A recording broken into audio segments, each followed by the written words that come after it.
Okay, so for part 3, if there's going to be some net acceleration, what's going to be true about these forces? What did we say? T was the tension force pulling on the rope, right? So we're pulling this way to pull on the sled. There's a frictional force resisting us. What's wrong with that frictional force? You got to make one little change. It's kinetic. It should be kinetic because it's sliding now, right? Okay. So that's, there we go. What's the purple force again? Okay, that's the ground pushing up on the sled, and then gravity pushing down. Okay, good. And yesterday those were all balanced, but are they today? No, they're not. Right. Which one do I have to make a little bit longer? Tension. There we go. Okay, you got to make tension a little bit longer because we want there to be a little bit of extra force horizontally that's going to give us a net force, right? So if I were to draw the net force, the free body diagram with just the net force in there, it should look like that, shouldn't it? A little bit extra force to the right because we're causing some acceleration. Okay, so let's write down the equations of motion again. Now, what do I mean by the equations of motion? What am I doing when I say the equations of motion? We drew our free body diagram. Yeah, just Newton's law, right? Just Newton's second law for both cases, horizontal and vertical. Okay, we're going to talk more about this next chapter, but it's not an accident that those are at right angles, right? We'll spend half a period talking about just this one concept here real shortly, but for now I'll give you a little preview. When we write equations of motion, when we break up some vector quantity, and for us it's going to be force, right? We're going to be using Newton. We're going to find the net force along these different directions. They always have to be orthogonal directions, meaning they have to be at right angles to each other. Because would you agree that a vertical force has no impact horizontally? It's only vertical, right? And a horizontal force has zero impact vertically, right? But can you see that if I took a force that was neither horizontal nor vertical, like what if I just picked that force, for example? That force, can you see that that's going to have components that are both horizontal and vertical? You see what I'm getting at?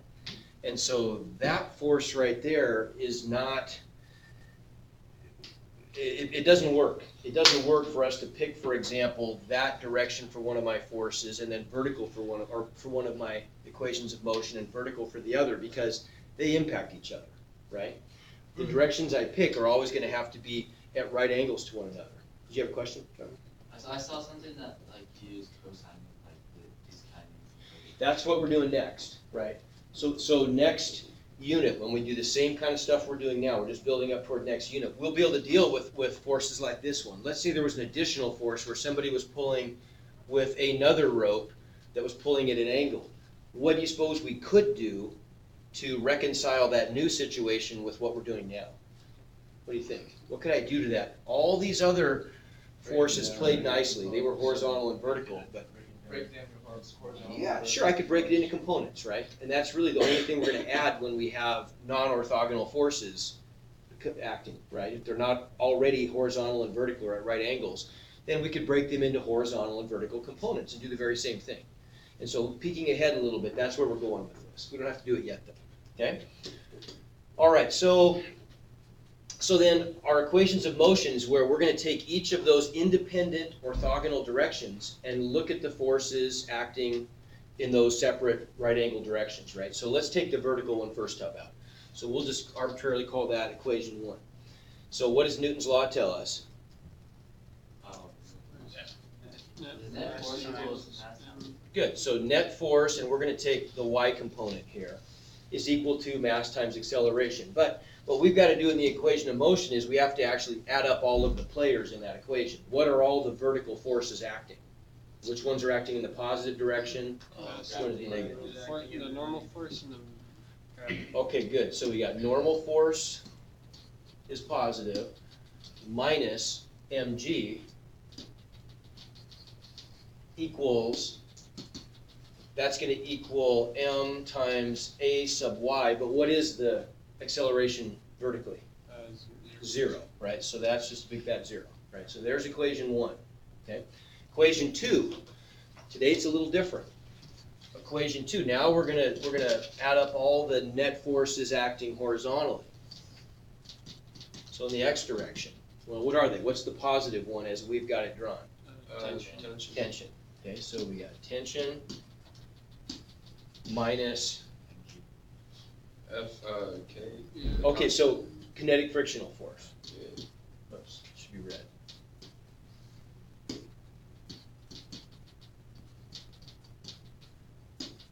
Equals, is it 0? No, it's not, is it? It's MA, right? And there's A. Right? So we get a little different situation. We get 2 equations, shouldn't be a big deal. It's much the same, right? What are we trying to find here? Oh, the force, right? So we're trying to find T. How hard do we have to pull on the sled to make that happen, right? Okay, so if we look at this equation right here, then I can solve for T. T just equals, let's just take this equation right here, right? And isolate T algebraically. All I gotta do is add that term, the red term, to the other side, right? So it's gonna equal kinetic frictional force plus what was already there, MA, right? And you got your little sheet handy. I guess I've got them all up here too. What's our definition of our model for kinetic frictional force? And frictional force equals the thingy, the U, K. Okay, mu sub k Yeah, U is equal. times normal force. There you go, right? So we can make that substitution and we get T equals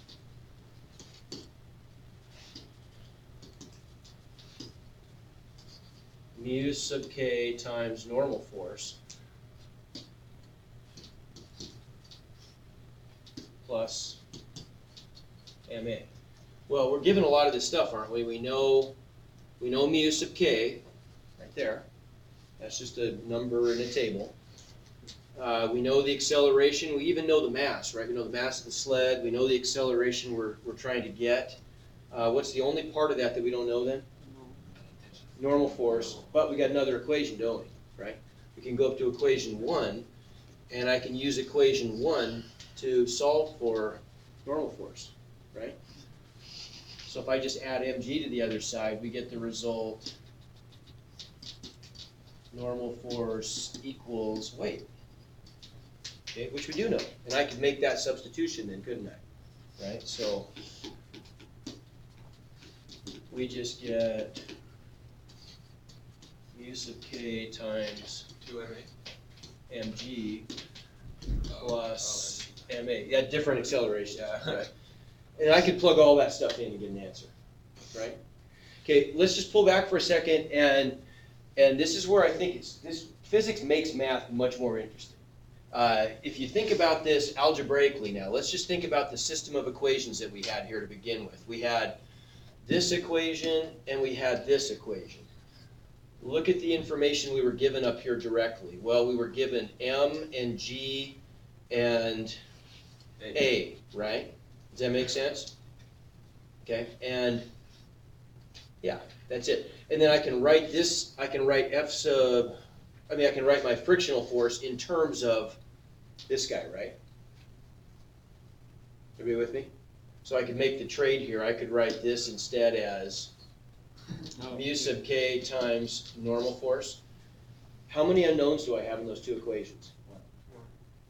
You sure? Well, you have 2. I got 2, don't I? Because I've got Because you don't know what tension is. tension's what I'm looking for. And I don't know what normal force is. It's not given to me, right? Okay, but what's our fundamental rule of algebra tell us here? If I want to solve a system with 2 unknowns, how many equations do I need? 2. 2. At least 2, right? Well, I got it. There's my equations of motion, right? So really all we did here algebraically is we just solved a 2x2 system. How do linear you system. know what U sub K is? Mu sub k because I gave it to you. Oh, okay. Yeah, how do you know that? You just would test it in a lab. There isn't really there isn't really an easy model to use that's ever gonna be able to predict between, you just literally look it up, you Google it now. Back in the day, you used to look it up in a CRC handbook, but now you just Google it and it'll tell you. Yep. That's right. So for number 3, the equation is no longer the bottom. That one? So this is what our answer is gonna come from, because now we've been able to rewrite this in terms of stuff that we knew, right? This is just 0.188, I think. Mass was, I don't know, something, right? G is 9.80, and acceleration was 2.00, right? So I could just plug numbers in there Do you and have push to the button. times the mass by the acceleration for the MA part? Right, we'd have to multiply, MA would just be that number times that number. And then MG would be 52.58 times 9.8. Times 9.80. Okay. Right. Should we plug it in? Plug the Yeah. numbers in? So we get, so you guys, here, let's do this. Let me. So, Oops. is the equation on the very bottom the one that's gonna give us the answer for the problem? Yeah, that's gonna be our answer, right? Oh. So that's our answer. So we've got, if I plug all that stuff in then, I'm just gonna get the number, 0.188 times M is 52.58 times G, 9.80, plus 52.58 times acceleration is 2.00 meters per second squared. And that's gonna, whatever number pops out, that's my answer. Well, okay, well, which part? You were asking about about why the MA showed up there? No, she's asking about the bottom, I think. Like where, in- Like, basically how you got that whole equation. How I got this equation. Yeah. Yeah, okay. It's not on. I got you. Okay, so that equation, I got you. So let's retrace our steps here a little bit. So all we did was, this is messy. All we did was we took this second equation of motion, which was T minus kinetic frictional force is equal to the net horizontal force, right? Equals MA, right? So that equals MA. Okay, because this time acceleration's not zero. We actually know that we want to know how much tension do we need to apply to create that much acceleration. So there is going to be some acceleration, right? And so then all we've got to do here is we've got to take this equation and we're going to plug in our frictional force. We know the model for that is coefficient of friction times normal force, right? So we can make that substitution. So this becomes that.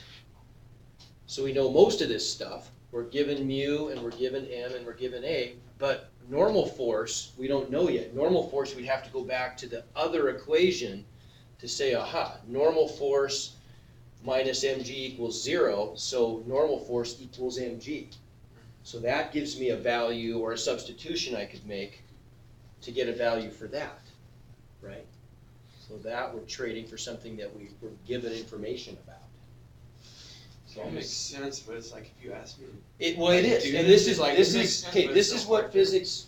This is essentially what physics is. I mean, when you study physics, until to a certain level, it starts to change a little bit. But for the next foreseeable few years, if you study physics, you're just learning to do these kinds of protracted analytic processes. And that's why it's such a great thing to study, because it literally just makes you smarter. I mean, you have to just solve big problems that have lots of layers to them. And that's It's like the kind of thinking that, Yeah.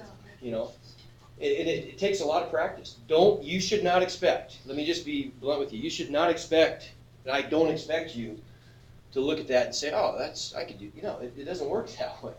When you learn, if you look at metacognitive processes, you look at the way brain science works, learning follows it's a very discrete but predictable path.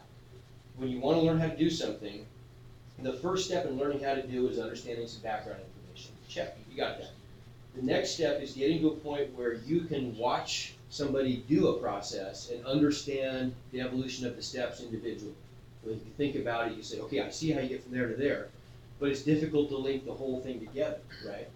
And so gradually, the way you work through this is you're given some situations where you start to pull bigger and bigger pieces together. Instead of individual steps, you can start to link multiple steps together. And then finally, the last step you get to is, okay, I can do something like this. I can recreate the process. It takes a lot of practice to get there. But the payoffs are really big. And here's proof that the payoffs are big. People that, money talks, right? I mean, people that are in positions where they want to have people that are able to do highly unique and difficult analytical work that very few people can do will pay you lots of money to do this stuff. I mean, if you want to leverage like a degree in physics or abstract mathematics or technical engineering, if you want to leverage that into making a lot of money, it's easy to do. It really is. It may not be your personal goal, it's not mine, but it's something that you can do. When I graduated from college, there were people that would come onto the campus and they had an open door hiring policy where they'd hire you on the spot. If you had a certain level of performance that you had demonstrated in physics was the one that fit into all categories, but it could have been abstract math, theoretical math, or there are a couple other, depending on what the job was. In other words, if you had a GPA of a certain level in those classes, they just said, sign on the dotted line and make lots of money if you want to. I mean, there were positions where, what's that? You do. I mean, and like, for example, weird things you wouldn't expect. Like, there were a lot of the investment houses on the East Coast where people wanted to be able to very quickly analyze lots of mathematical data to try to make sound investment decisions on very large scale investments. And these guys were starting off with, they were making lots of money. I mean, well into, six figures. These guys would start with. What's that? Small loan, $6 million. No, but I mean, those are the kinds, and I had some friends that did this stuff, where they went on and did this, and their philosophy was, if you can do stuff like this, extrapolate this forward through college, and you get into even higher level stuff. If you can do that, well, okay, here, go read this book and learn some economics, big deal.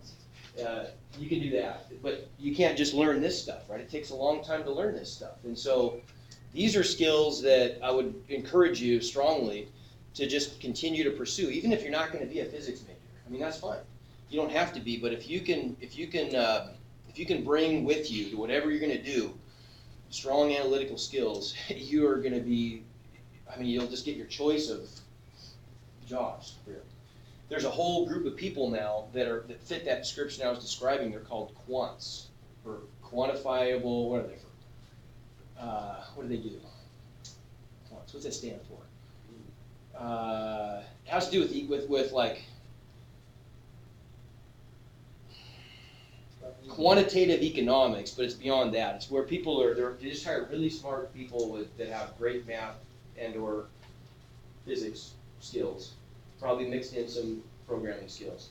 And you have no experience in macroeconomics or finance or anything like that. And they're hiring these people from Stanford and Caltech and MIT, and these guys are they're starting off making more than $1 million a year. They're just because they're smart. And they fly these people to New York and they take these big offices and they just sit around all day and do math to try to figure out how to make money for these companies, and that's a job that you can have if you want to make lots of money. Yeah. So why are you teaching? I love teaching.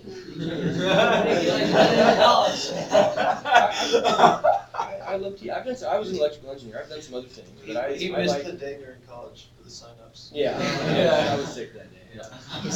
There are. This is stuff that there are reasons beyond just learning about how much force is going to be required to pull a sled across the snow, where it's good to be able to develop these skills. Can we at least kind of talk to calculus? In calculus? Yeah. Sure. Sure. Okay, I have another question. Yeah. So I see where you got like the, I don't know how to say it, The view. I mean, This like the that Mew? Pokemon Mew. Yeah. That's like a Pokemon. I know, I see where you got that and how you got that and then how you got the normal force, the mg, but I don't know where the plus MA. Okay, yeah, here's where it comes from. Because that's a part of equation 2, right? If we go back and we look at that equation, it's all based on this, right? We know that by Newton's second law, the net force acting in the x direction, or what we might say the x component of the net force, has to equal the sum of all the horizontal forces acting. So there's one positive and one negative. T is the positive one, friction is in the negative direction. So we get T minus F, but this time we actually want some acceleration to occur, right? And so we know that F equals ma, net force equals ma. So the sum of those two forces, because those are the only forces acting horizontally, must equal the actual acceleration times the mass. In these previous examples, they're different, right? This one says a force of at least blank will be required to keep the sled moving at a constant velocity of who cares? Constant velocity is all we care about, right? If it's moving at constant velocity, that means that A is 0, right? And so in that case, we could just take this term right here and set it equal to 0, right? But in the bottom case, there actually is some acceleration, and so we have to account for that, right? The net force actually does equal ma there. A is non-zero, right? Does that make sense, where that's coming from then? I get why you put it in there, I just don't know why you added it. Like. Oh, why I added down here is because I took this equation, and let me rewrite it, because it's so messy. We took the equation T minus frictional force equals ma, and if I want to isolate T algebraically, what do I have to do to get the T by itself? Bingo. You got to add the ma, right? And so I'm going to add, now you see where that comes from? This, when I add this to the other side, I just get that plus ma. That's where the plus ma is coming from. Right?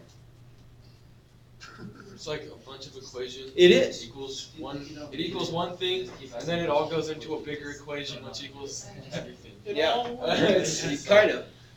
Okay, let's look at another one, and I think it'll help to see. It's Let's like start doing start math fresh with again and see if we can apply the same thinking to this, right? So A little different situation, but okay. So So doing algebra, this algebra class, it's difficult. Jake hates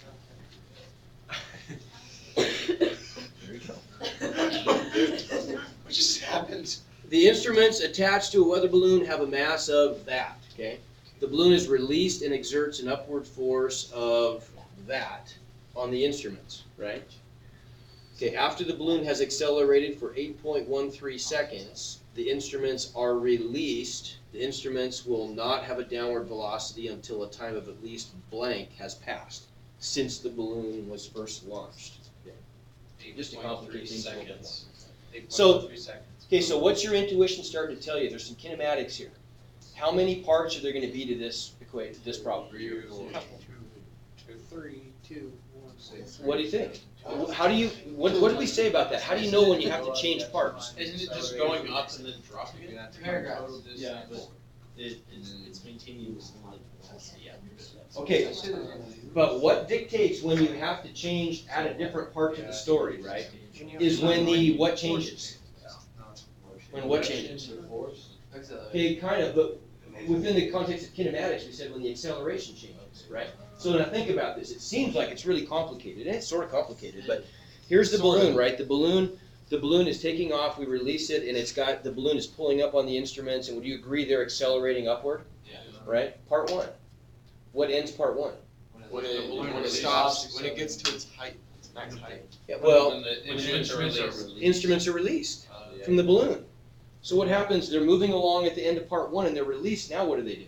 Then they go up a little bit. Well, they're moving upward, so they're gonna coast a little bit, right? They've got all this momentum, or I don't want to use the word momentum yet. They've got all this velocity going upward, but now, once they're released, what's the only force acting on the balloon? Gravity. Gravity. So the only acceleration the balloon is going to experience is the acceleration of gravity downward. And that's saying it's Right. going straight at the ground. So the invisible hand is pushing it down from that point, right? Yeah. So it starts off moving, and so it's going to slow down. The hand's pushing on it, and then it accelerates downward, right?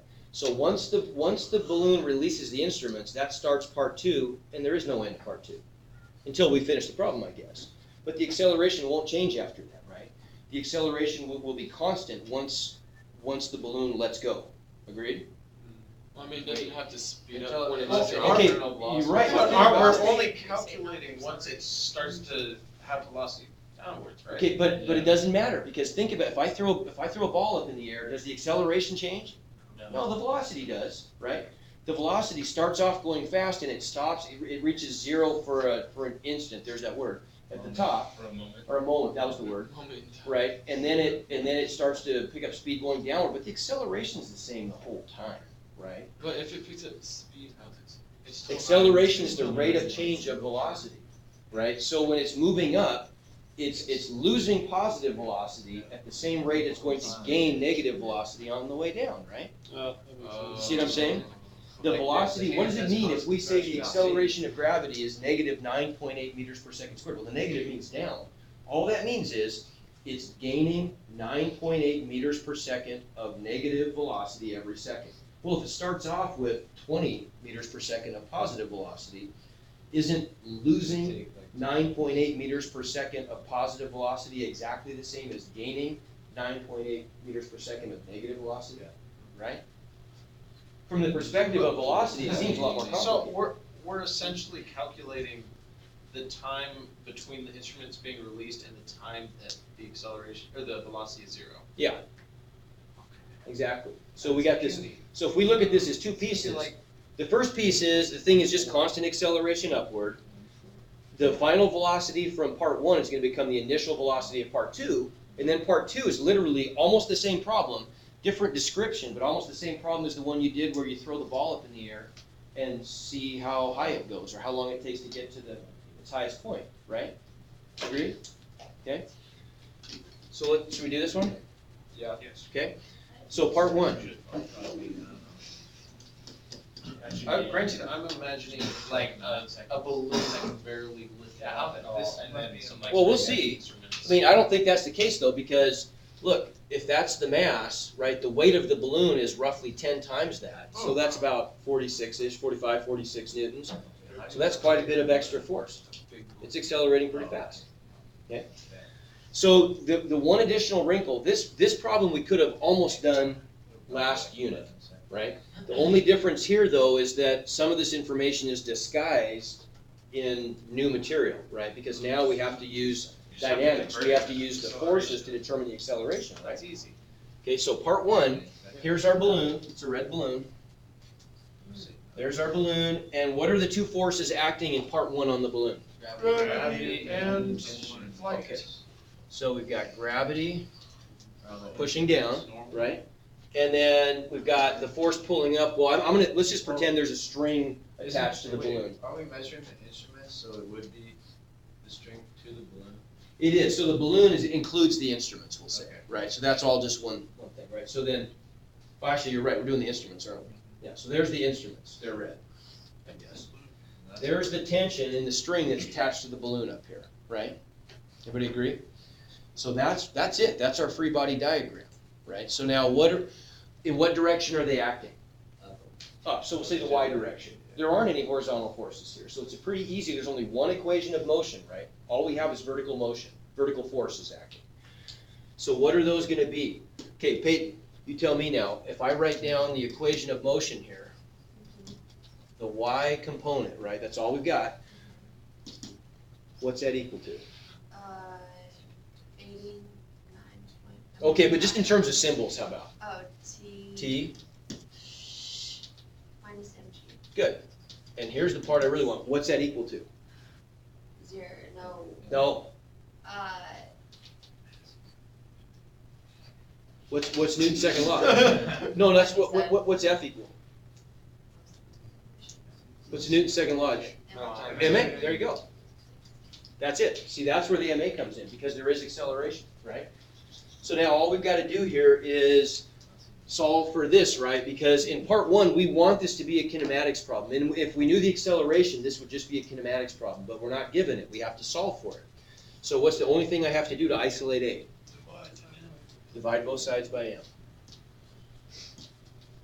Right? And so then we get that, right? So we get A equals T minus mg over M, which is what? T is that, right? 89.1 newtons, I'll put units in, minus the weight is gonna be 4.65, let's not put units in. It's gonna make it look more complicated, and it's not, it doesn't really add anything. So minus mg, m is that, 4.65 kilograms, times 9.80, all divided by 4.65, right? And so that's a calculator number.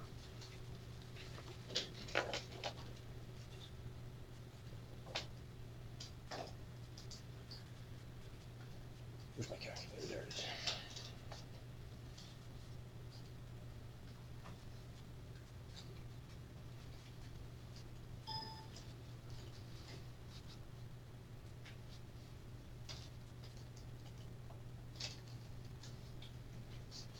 So the quantity 89.1 minus 4.65 times 9.8 divided by 4.65. There it is, right? That's my acceleration. Okay, we'll leave it on the calculator. So roughly 9.36. So for part one, now we can start doing kinematics, right? We know for part one, we know A is about positive 9.36, it's upward, right? I've got it on my calculator. What else do we know? Not much. Well, some. What is it? Time, right? We know the length that we're of the movie for part one is 8.13 seconds, standard units. What's initial velocity? 0. Good. We know initial velocity is 0. And really the only thing we need is, I guess we need two things, don't we? Because if we want to know, no, that's it. We just need to know final velocity, how fast it's going. That's critical to part two, right? How fast are the instruments moving when they're released from the balloon, right? So that's the one thing that we don't have that we need.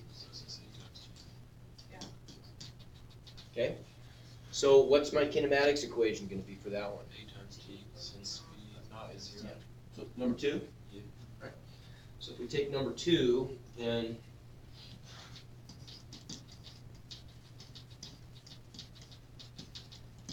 okay, that's 0, right? And so what do we get? That times that, right?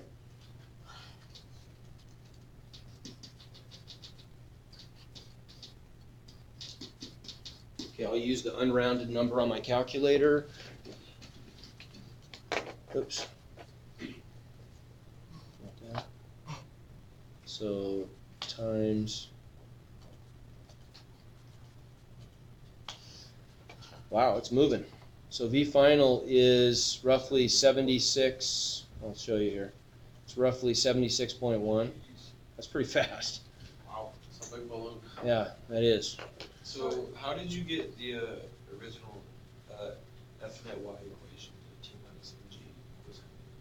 That's the total forces acting on it. That one right there. This t's bigger. Yeah. If mg was bigger, then that would be mg minus t. So when you write this, the net force, really what is this? What are we replacing this with? Because there's two equal signs there, right? But you've noticed that all I really ever care about is the equation I get when we plug stuff in, right? So what you're always doing is you're trying to ask yourself, if you want to think about kind of the process that's going through your brain here, you're thinking about, okay, what is that? What is the net force? What are all the forces that contribute to that? And there they are, right? T minus mg. That's equal to ma, because net force, which is this stuff, equals ma, right, by Newton's second law, okay? All right, so now we can go on to part 2. What did I say it was, 76 roughly? Okay, part 2. Part 2, we just want to know how long does it take for them to get to the top, right? And then technically, according to this problem, whatever that time is, we've got to add 8.13 to it. Because we want to know, right? But that's minor. the problem is here, we gotta figure out how long it takes to go to zero. So what do we know from part two? And do we really even need to use Newton's second law in part two? How many forces are acting on the object? Just gravity, right? And I already know the acceleration of gravity. It's 9.8. Right? Is it So gonna be positive? negative, it's going down, Negative, right? yeah. It's going down. So then if we do part two, we know that acceleration is negative 9.80, gravity's it. This time, what do we know? Final velocity is 0. Final velocity is 0. And initial velocity is what? 76. That, right? The final velocity of part one. And we're looking for t, right? Same equation, right? Same equation, so we'll use equation 2, and we get, if we do that,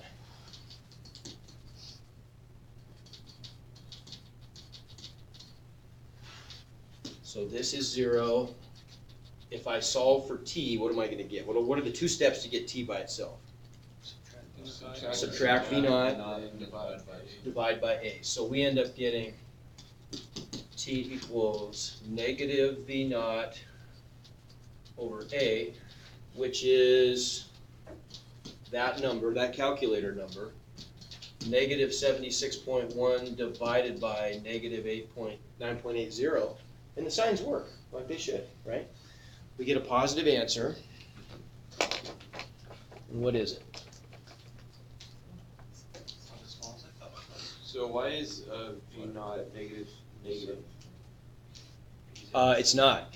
It's not negative, but when I do the algebra, when I subtract it to this side, it becomes negative, right? So when I do all that stuff, then I end up getting the answer 7.7 blah, blah, blah, right? You add the 8.